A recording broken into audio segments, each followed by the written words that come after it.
کلمات کے مخفی معنی میں دم کرنا بھی ہے جو رسول صلی اللہ علیہ وسلم سے ثابت ہے، اس پر روشنی ڈالیں۔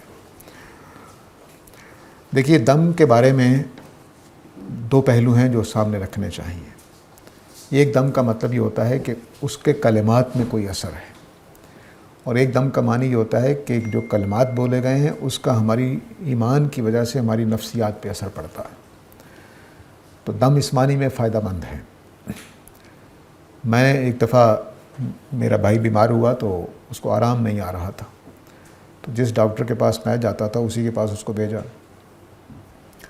تو ان ڈاکٹر نے مجھے کہا کہ آپ کے بھائی کو کچھ مسئلہ نہیں ہے، اب دیکھیے کہ میں ان کو ڈسٹل واٹر کا انجیکشن لگاؤں گا تو یہ ٹھیک ہو جائے گا۔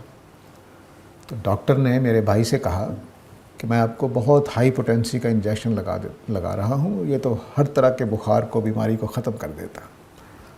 میرا بھائی ٹھیک ہو گیا۔ کیوں؟ تو بعد میں نے ایک اور ڈاکٹر صاحب سے پوچھا، وہ کہتے ہیں ہم اس کو گولڈن واٹر کہتے ہیں، ڈسٹل واٹر۔ یہ پلسیبو ایفیکٹ ہے کہ بہت سارے مریض وہ بیمار نہیں ہوتے، اس انجیکشن سے ٹھیک ہو جاتے ہیں، بیمار ہوتے تب بھی ٹھیک ہو جاتے ہیں۔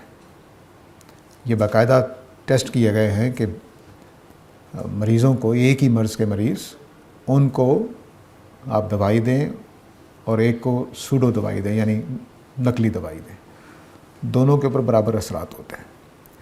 تو ایمان کی وجہ سے ایک اضافہ ہو جاتا ہے ہمارے جو دم ہوتے ہیں، ایمان کی وجہ سے۔ وہ صرف پلسیبو ایفیکٹ نہیں ہوتا، بلکہ ایمان کا بھی ایک اثر ہوتا ہے۔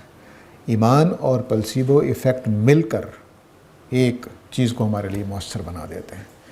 چنانچہ ایمان کی طاقت اتنی بڑی ہے کہ یہ ہمیں اتنا بڑا اعتماد دیتی ہے کہ ہمارے دماغ کی قوتیں بہت زیادہ ہو جاتی ہیں۔ تو دم کا یہ پہلو ہے جس کو میں سمجھتا ہوں کہ درست ہے۔